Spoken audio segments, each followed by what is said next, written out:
I'd arrive at about 11 a.m. in the morning. There was a production meeting that we all would attend, and Fred de Cordova would then go over the elements of the show, where all the department heads would be there to be there in case there was some reason, you know, if you needed to talk to the wardrobe people or the makeup people or something about a skit that was coming up. And of course, I was there to represent the musical end of things. And Fred de Cordova would take us through every single step of the show, and everybody did their job, went off to do lunch, and by the time rehearsal time came around, everything was ready. After the production meeting, I would go and put away the music from the band that was used the night before and get the music ready for the next day's show.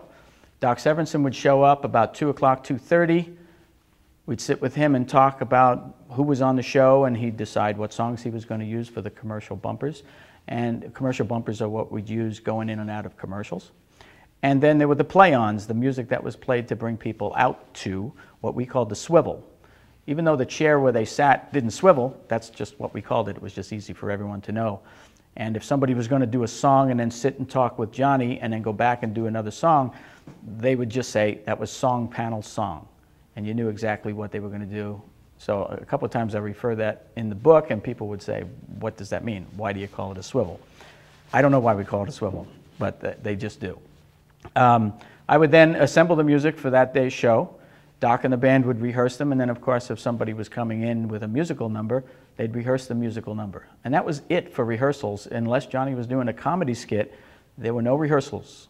And the people came in, and what you saw on TV is what you got. So then after rehearsal, there'd be a little time for a break, and we'd have another production meeting.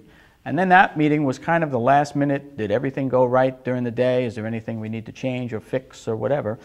And most times everything was, okay, Chief, we got it. Plus we talk about the next day's show, so that if anybody had to get a costume ready or a special piece of music, it was ready the next morning when they came in. And then the nicest part was I'd sit and have to watch the show.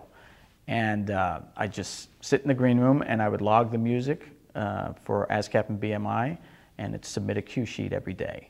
So that was kind of our legal end of things. But it was nice to be in the green room amongst the stars that would come in, sit down and talk with us and, you know, joke with us and whatnot. And that's where a lot of the stories come in. I practically lived in the green room.